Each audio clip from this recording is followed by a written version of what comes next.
Hello and welcome to खुद की पाठशाला। आप सभी का स्वागत है हमारे यूट्यूब चैनल खुद की पाठशाला में। आज के वीडियो में हम लोग डिस्कस करेंगे टेंस को। टेंस होता क्या है, टेंस कितने प्रकार के होते हैं और टेंस का उपयोग क्या है। टेंस टेंस का हिंदी क्या होता है जी? काल होता है। टेंस हमें अनुभव किसका कराता है?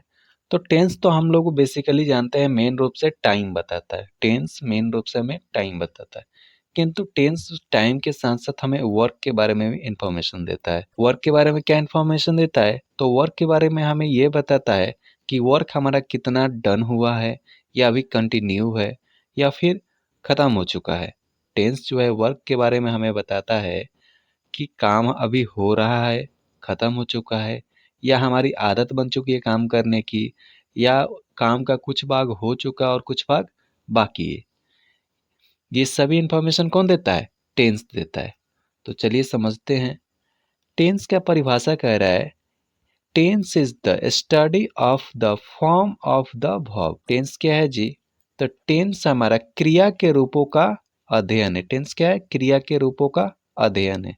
टेंस हमारा क्रिया के रूपों का अध्ययन है। ठीक है। अब ये कह रहा है कि टेंस क्रिया के रूपों का अध्ययन है, तो हमें क्रिया समझना पड़ेगा कि क्रिया फिर क्या होता है, तभी तो पता चलेगा क्रिया के रूपों का अध्ययन क्या है। चलिए तो सबसे पहले हम लोग क्रिया समझ लेते हैं। क्रिया को इंग्लिश में वर्ब कहते हैं। तो बेसिकली वर्ब जो है काम करने या होने का अनुभव कराता है। काम करने या होने का अनुभव कराता है। वर्ब क्या करता है जी? तो काम करने या होने का अनुभव कराता है। वर्ब हमारा कितने प्रकार के होते हैं? तो वर्ब हमारा मुख्य रूप से दो प्रकार के होते हैं। कौन कौन से जी? तो पहला है हमारा मेन वर्ब, दूसरा है हमारा हेल्पिंग वर्ब। ठीक है। पहला हमारा मेन वर्ब, दूसरा हमारा हेल्पिंग वर्ब। ठीक है। तो चलिए सबसे पहले मेन वर्ब समझ लेते हैं। मेन वर्ब को हिंदी में मुख्य क्रिया कहते हैं। ठीक है। वह शब्द जिससे काम होने का बोध होता है हमारा मेन वर्ब होता है। वह शब्द जिससे काम होने का बोध होता है हमारा मेन वर्ब होता है। एग्जाम्पल क्या होते हैं?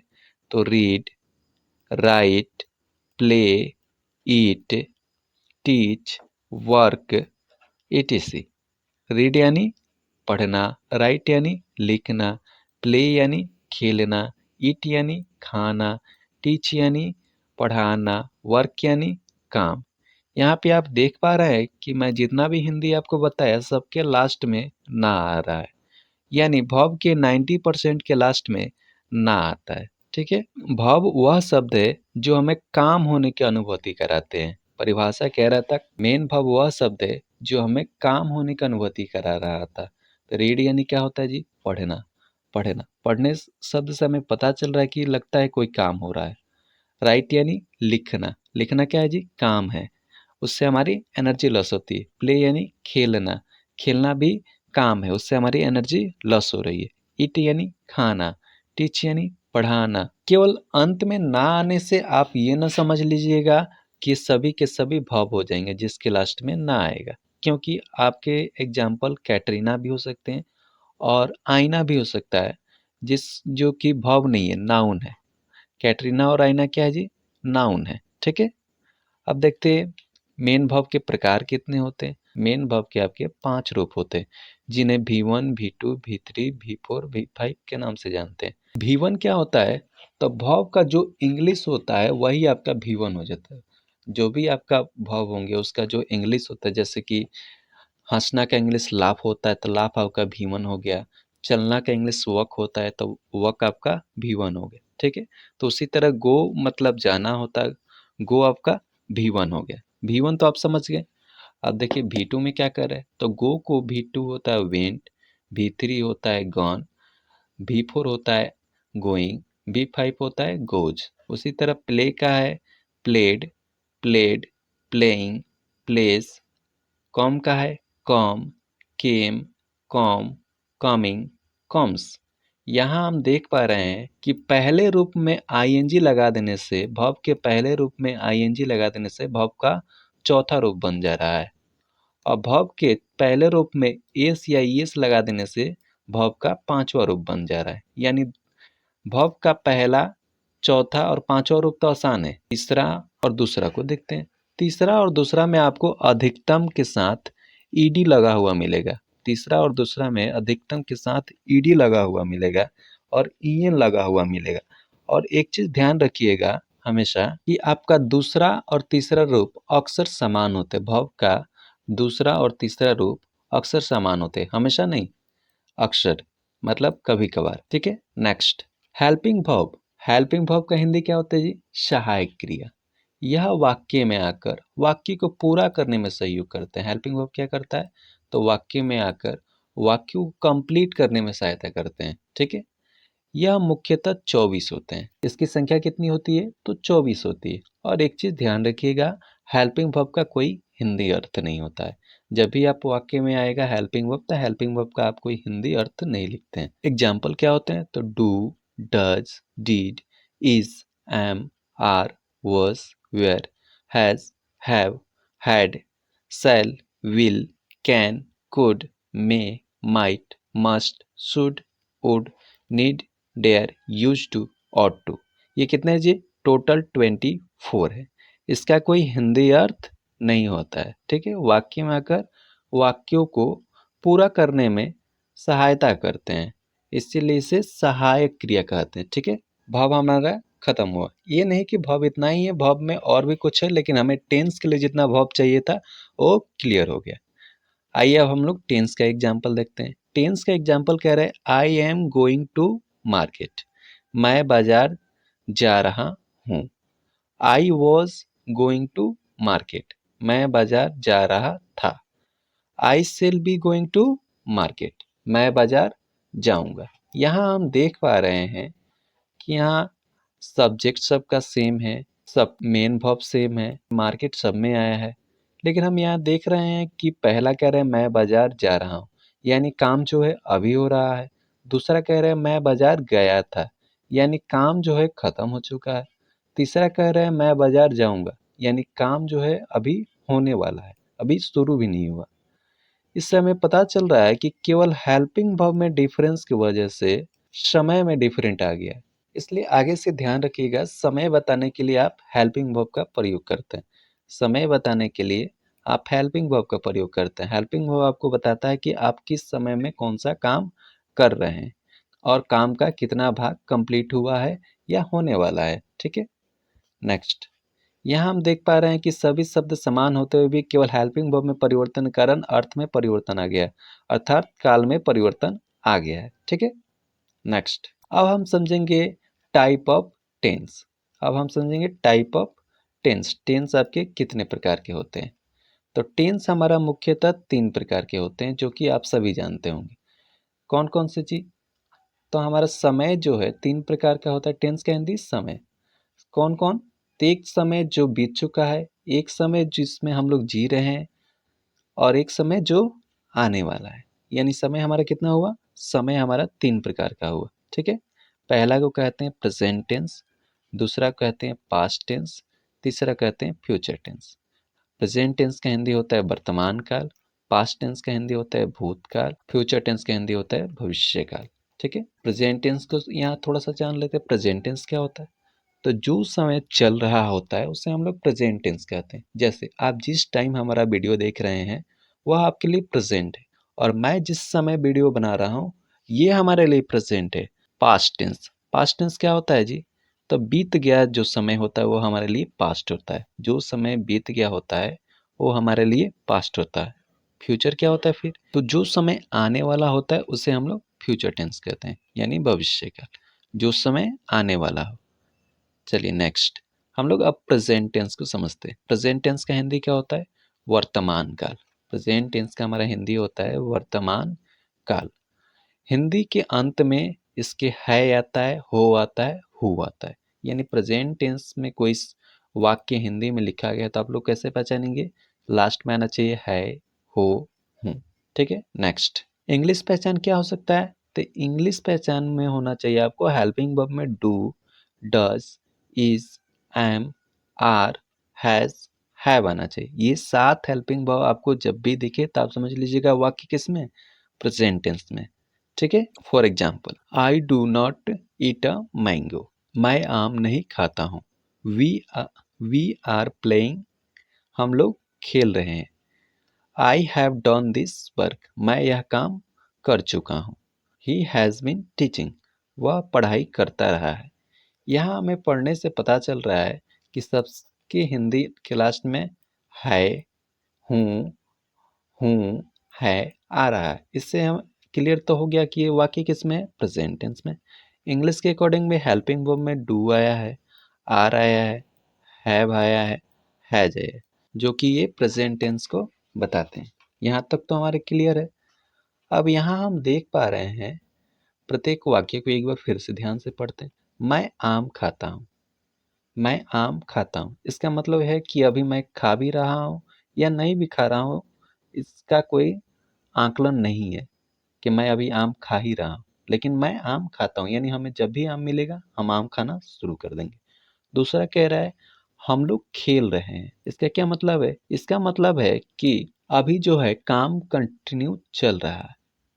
तीसरा कह रहा है हम लोग यह काम कर चुके हैं, हम लोग यह काम कर चुके हैं, इसका क्या मतलब है, तो इसका मतलब है कि काम जो है कंप्लीट हो चुका है। काम क्या है, कंप्लीट हो चुका है। अगला आपका कह रहा है वह पढ़ाई करता रहा है, वह पढ़ाई करता रहा है। पढ़ने से हमें लग रहा है कि कुछ देर पहले से उसने पढ़ाई करना शुरू किया है और अभी भी पढ़ाई कर रहा है। यहाँ पे हम देख पा रहे हैं कि प्रेजेंट टेंस में होते हुए प्रत्येक वाक्य अलग अलग समय का अनुभूति करा रहा है। सभी वाक्य प्रेजेंट टेंस में होते हुए भी अलग अलग समय का अनुभूति करा रहे हैं। एक कह रहा है काम कंटिन्यू चल रहा है, एक कह रहा है काम पूरा हो चुका है, और एक कह रहा है कि काम का कुछ भाग हुआ है और कुछ भाग बाकी है, और एक कह रहा है कि मैं अभी काम तो शुरू नहीं किया हूँ, इसका कोई एथी प्रूफ नहीं है कि शुरू किया हूँ या नहीं किया हूँ, लेकिन जब भी वह काम मिलेगा मैं करना शुरू कर दूंगा। ठीक है, जब भी वह काम मिलेगा मैं करना शुरू कर दूंगा। यानी प्रेजेंट टेंस में भी हमें समय डिफरेंस मिल रहा है, यानी प्रेजेंट टेंस का भी टाइप होना चाहिए। आगे हम लोग देखेंगे टाइप ऑफ प्रेजेंट टेंस। हमारा प्रेजेंट टेंस भी 4 प्रकार के होते हैं। कितने प्रकार के जी, 4 प्रकार के। कौन कौन से, तो पहला कह रहा है सिंपल प्रेजेंट टेंस, जिसे हम लोग प्रेजेंट इंडेफिनिट टेंस भी कहते हैं। दूसरा कह रहा है present continuous tense, present continuous tense को प्रेजेंट इम्परफेक्ट टेंस भी कहते हैं। तीसरा कह रहा है प्रेजेंट परफेक्ट टेंस। चौथा कह रहा है प्रेजेंट परफेक्ट कंटिन्यूअस टेंस। ठीक है, आइए इन्हें समझना शुरू करते हैं। नोट देख लीजिए, नोट कह रहा है टेंस पहचानने के हेल्पिंग वर्ब तथा मेन वर्ब पर ध्यान देना पड़ता है। ठीक है, आपका अंग्रेजी में कोई भी सेंटेंस लिखा गया है तो उसको पहचानने के लिए कि वह किस टेंस में है, आपको हेल्पिंग वर्ब और मेन वर्ब पर ध्यान देना पड़ेगा। हेल्पिंग वर्ब क्या बताता है जी, तो हेल्पिंग वर्ब आपको बताता है कि कौन सा टेंस है। हेल्पिंग वर्ब आपको कंफर्म कराता है कि आप किस टेंस को पढ़ रहे हैं, प्रेजेंट टेंस को, पास्ट टेंस को या फ्यूचर टेंस को। फिर मेन वर्ब क्या बताता है, तो मेन वर्ब आपको बताता है कि आप प्रेजेंट टेंस के कौन से प्रकार पढ़ रहे हैं, प्रेजेंट टेंस के कौन से प्रकार को देख रहे हैं। ठीक है, मेन वर्ब आपको क्या बताता है, तो आपको प्रेजेंट टेंस के प्रकार बताएगा, पास्ट टेंस के प्रकार बताएगा और फ्यूचर टेंस के प्रकार बताएगा। ठीक है, नेक्स्ट कह रहा है simple present tense. Simple present tense को प्रेजेंट इंडेफिनिट टेंस भी कहते हैं। यह चिरंतर सत्य को, यूनिवर्सली ट्रूथ वाक्य को और अस्थायी कार्य व्यापार को बोध कराता है। यह क्या बताता है जी, यूनिवर्सली ट्रूथ, कोई प्रिंसिपल, परमानेंट एक्टिविटी को ये बताता है। ये क्या होते हैं, तो देखिए यूनिवर्सल ट्रूथ का मतलब होता है जो प्राकृतिक रूप से सत्य हो। प्रिंसिपल का मतलब होता है विज्ञान द्वारा दिया गया सिद्धांत। कोई कार्य व्यापार, अस्थायी कार्य व्यापार का मतलब होता है आप जो काम रेगुलर रूप से करते हैं, जो आप काम डेली करते हैं, उसे आप परमानेंट एक्टिविटी के रूप में रख सकते हैं। ठीक है, अर्थात यह टेंस आपकी आदत का भी बोध कराता है। इसकी हिंदी आइडेंटिटी क्या होता है, तो इसकी हिंदी आइडेंटिटी होता है लास्ट में ता हूँ, ते हैं, ती हैं, हूँ, है। ये क्या है, तो प्रेजेंट टेंस की पहचान है। और सिंपल का क्या पहचान है, तो ता है, ते है, ती है। सिंपल का पहचान है ता है, ते है, ती है।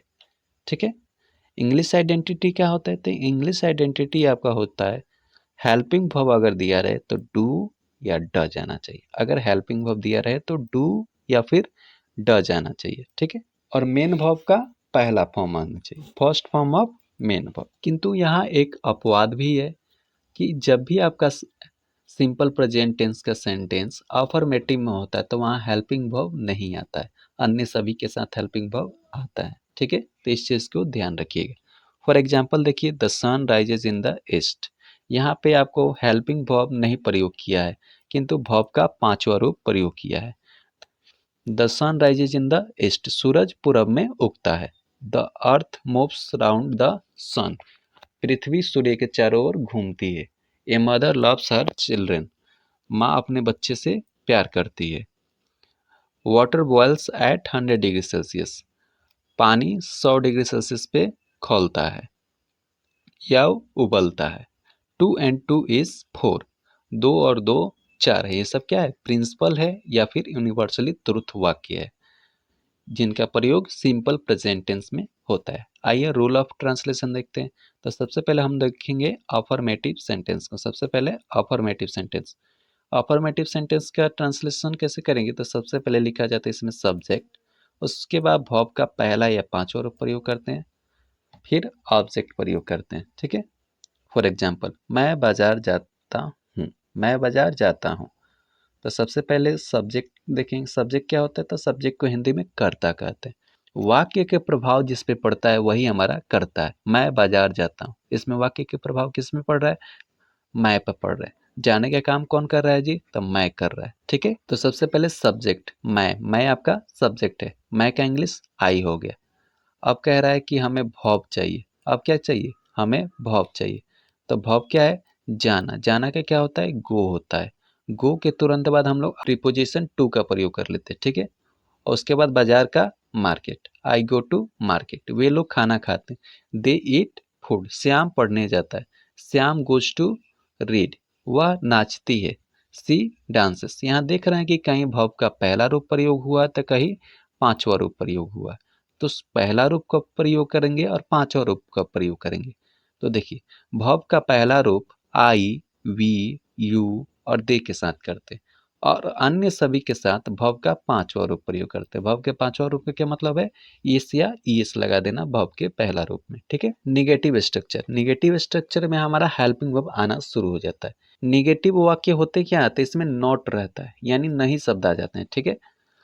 स्ट्रक्चर देखिए, स्ट्रक्चर कह रहा है सबसे पहले सब्जेक्ट लिखिए, फिर डू या डच को लगाइए, फिर नॉट लिखिए, फिर V1 का प्रयोग कीजिए। ठीक है। नॉट लिखकर V1 का प्रयोग कीजिए। एग्जाम्पल क्या होंगे? तो एग्जाम्पल हमारे हो जाते हैं, तुम नहीं पढ़ता है, तुम नहीं पढ़ता है, यू डू नॉट रीड। सूरज नहीं उगता है, सन डज नॉट राइज। श्याम नहीं पिटाता है, श्याम डज नॉट बीट। यहाँ हम देख पा रहे हैं कि किसी के संग डू आया है, किसी के संग डज आया है। डू और डज किसके संग आते हैं, इसको क्लियर कर लेते हैं। तो आई, वी, यू और दे के साथ डू आते हैं। हम यहाँ से भी क्लियर कर सकते हैं, आई, वी, यू जिसके संग V1 प्रयोग हो रहा था, उसके संग हम लोग डू का प्रयोग करते हैं। ठीक है। अन्य सभी के साथ डज का प्रयोग करते हैं। ठीक है। क्लियर हो गया। Next, interrogative structure. Interrogative structure क्या होता है? तो वह प्रश्नवाचक वाक्य जिसका उत्तर हाँ या नहीं में दिया जाता है, वह प्रश्नवाचक वाक्य जिसका उत्तर हाँ या नहीं में दिया जाता है। फॉर एग्जाम्पल, क्या मैं आपको पढ़ाता हूँ? तो आप क्या बोलिएगा? हाँ या फिर नहीं। स्ट्रक्चर क्या होता है? तो स्ट्रक्चर हमारा हो जाता है, डू या डज सबसे पहले लिख लेते हैं, यानी हेल्पिंग वर्ब को पहले लिखते हैं, फिर सब्जेक्ट लिखेंगे, फिर वर्ब का पहला रूप प्रयोग करेंगे, फिर आपका अदर वर्ड आ जाएगा। ठीक है। एग्जाम्पल, क्या मैं आपको पढ़ाता हूँ?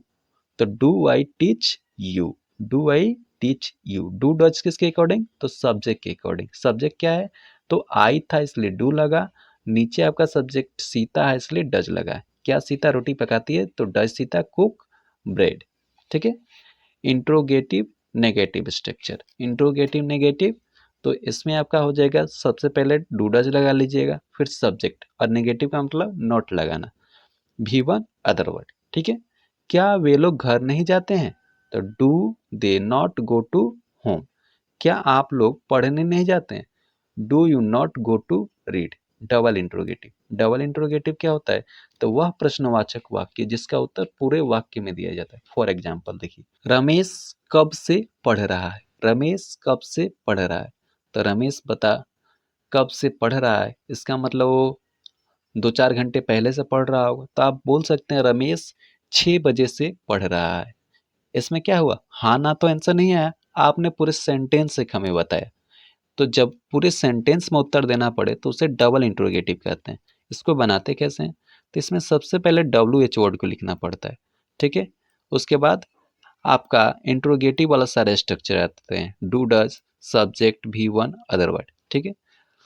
WH वर्ड होते क्या है, तो what, why, where, who, how, whom, when को आप WH वर्ड कहते हैं। वाट यानी क्या, वाई यानी क्यों, वेयर यानी कहाँ, हाउ यानी कैसे, हु यानी कौन, वेन यानी कब, ठीक है।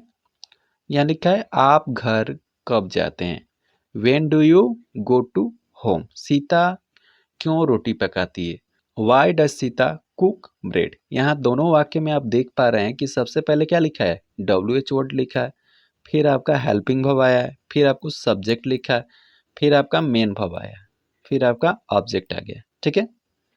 Double interrogative negative, double interrogative negative में क्या होता है, तो सब्जेक्ट के बाद आपको नॉट लगा लेना पड़ता है। अब यहाँ से आप एक चीज़ क्लियर कर लीजिए कि सारे स्ट्रक्चर जो है इसी फॉर्मेट में चलेंगे, ठीक है। हेल्पिंग वर्ब आपका प्रयोग चेंज होगा और आपका मेन वर्ब चेंज होगा, लेकिन फॉर्मेट सबका सेम ही रहेगा, इसलिए यहाँ से इस चीज़ को ध्यान रखिएगा। यहाँ कह रहे हैं हम लोग कब आपको नहीं पीटते हैं, when do you we not beat you. वे लोग कहाँ नहीं जाते हैं, where do they not go, ठीक है। यहाँ से आपका सिंपल प्रेजेंट टेंस खत्म होता है। नेक्स्ट, प्रेजेंट कंटिन्यूअस टेंस या प्रेजेंट इम्परफेक्ट टेंस, ये क्या होता है, तो यह काम या व्यापार को जारी रखने को बताता है। ये बोलता है कि बोलते समय काम या व्यापार जारी रहे तो वह वाक्य प्रेजेंट कंटिन्यूअस टेंस में होता है। For an action going at time of speaking, यानी बोलते समय अगर काम या व्यापार जारी रहे तो वह आपका प्रेजेंट कंटिन्यूअस टेंस में होगा। इसकी हिंदी पहचान क्या होती है, तो वाक्य के अंत में रहा है, रही है, रहे है आता है, रहा है, रही है, रहे आता है, ठीक है। इंग्लिश आइडेंटिटी क्या होता है, तो इसमें आपको हेल्पिंग वर्ब के रूप में इज, एम, आर देखने को मिलता है और मेन वर्ब का फोर्थ फॉर्म देखने को मिलता है, मेन वर्ब का चौथा रूप देखने को मिलता है, ठीक है। यहाँ है जो है आपको प्रेजेंट टेंस को बताता है और रहा रही कंटिन्यू को बताता है, रहा रही कंटिन्यूअस को बताता है, ठीक है। फॉर एग्जाम्पल देखिए, she is playing in the room, वह अपने कमरे में खेल रही, she is playing in the room. Next कह रहा है he is singing a song, वह गाना गा रही है। लास्ट में क्या रहा है जी, तो रहा है। और हेल्पिंग वर्ब में क्या है, तो इज है, जो कि इज एम आर में से कोई एक है। और मेन वर्ब में क्या प्रयोग हुआ है, ING, मतलब मेन वर्ब का फोर्थ फॉर्म, ठीक है। I am reading a newspaper now, मैं अब अखबार पढ़ रहा हूँ। हेल्पिंग वर्ब में एम आया है, एम क्या बताता है जी, एम जो है इज एम आर में से कोई एक है और मेन वर्ब में ING प्रयोग हुआ, ठीक है। और हिंदी वाक्य के लास्ट में क्या आ रहा है, रहा हूँ, ठीक है। उसी तरह से माई मदर इज स्लीपिंग, मेरा भाई सो रहा है।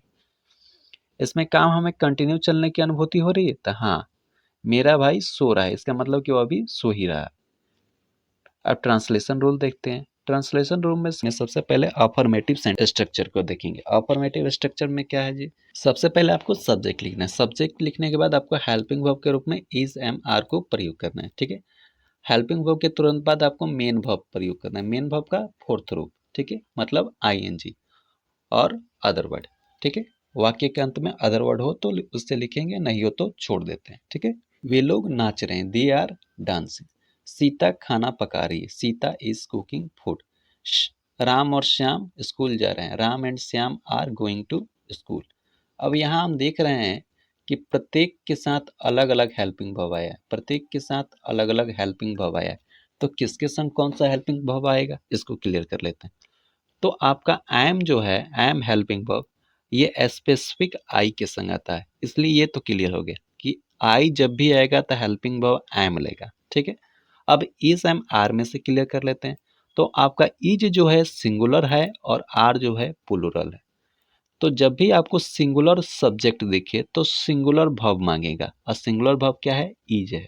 और जब भी आपको प्लूरल सब्जेक्ट दिखे तो आपको प्लूरल वर्ब मांगेगा, और प्लूरल क्या है, तो आर है, ठीक है।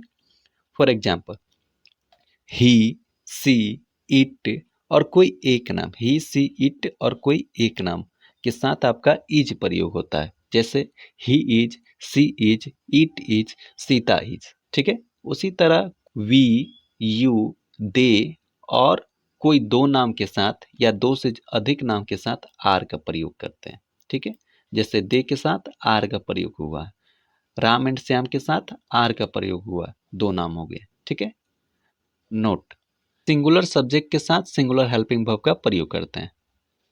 निगेटिव स्ट्रक्चर में क्या होता है जी, तो हेल्पिंग वर्ब के तुरंत बाद नॉट लगाते हैं। नेगेटिव स्ट्रक्चर में हेल्पिंग वर्ब के तुरंत बाद नॉट लगाते हैं। फॉर एग्जाम्पल, मैं खाना नहीं खाता हूँ, I am not eating food. Shyam Patna नहीं जाता, Shyam is not going to Patna. Interrogative structure, interrogative में क्या होता है जी, तो हेल्पिंग वर्ब को बाहर निकाल लेते हैं, हेल्पिंग वर्ब को बाहर निकाल लेते हैं। क्या आप क्रिकेट खेलते हैं, तो आपका इंग्लिश यू होता है, यू के संग हेल्पिंग वर्ब कौन आता है जी, तो आर आता है। ठीक है, तो आर यू प्लेइंग क्रिकेट, क्या मैं रो रहा हूं, am I weeping. Next, interrogative negative structure. Interrogative negative क्या होता है, तो सब्जेक्ट के तुरंत बाद हम लोग नॉट लगाते हैं, सब्जेक्ट के तुरंत बाद नॉट लगाते हैं इसमें। क्या तुम्हारा भाई तुम्हारा मदद नहीं कर रहा है, is my brother not helping you, is my brother not helping you. ये नॉट कहाँ है जी, तो सब्जेक्ट के तुरंत बाद आया। सब्जेक्ट क्या है, तो तुम्हारा भाई। यहाँ से ध्यान रखिएगा, कुछ लोग तुम्हारा को केवल सब्जेक्ट बना देते हैं, तो केवल तुम्हारा, क्या तुम्हारा, कोई सेंस ही नहीं बनता है। तुम्हारा भाई, अब यहाँ आपका सब्जेक्ट क्लियर हो गया, कौन है जी, तो तुम्हारा भाई है। सब्जेक्ट क्या है, तुम्हारा भाई है, तुम्हारा कोई सेंस ही नहीं बन रहा, क्या तुम्हारा। नेक्स्ट, क्या तुम्हारा दोस्त शादी करने नहीं जा रहा है, तो is your friend not going to marriage. Double interrogative, double interrogative मैंने पीछे भी क्लियर कर लिया है कि इसमें WH वर्ड आते हैं, फिर आपका इंट्रोगेटिव वाला सारे स्ट्रक्चर लग जाते हैं, फिर आपका इंट्रोगेटिव वाला सारे स्ट्रक्चर लग जाते हैं। तुम क्या कर रहे हो, तो WH वर्ड इसमें क्या है, क्या है, क्या का इंग्लिश व्हाट, व्हाट। फिर आप हेल्पिंग वर्ब प्रयोग करेंगे, तो हेल्पिंग वर्ब आपका WH वर्ड के अकॉर्डिंग नहीं लगता, सब्जेक्ट के अकॉर्डिंग लगता है। सब्जेक्ट क्या है, तो यू है, और यू के लिए क्या आता है, आर आता है। तो व्हाट आर यू डूइंग, तुम क्या सीखने की कोशिश कर रहे हो, तो what are you trying to learn. Double interrogative negative, double interrogative negative में क्या होता है, तो सब्जेक्ट के तुरंत बाद नॉट आता है। तुम्हारे दोस्त तुम्हें अपनी गाड़ी क्यों नहीं दे रहे हैं।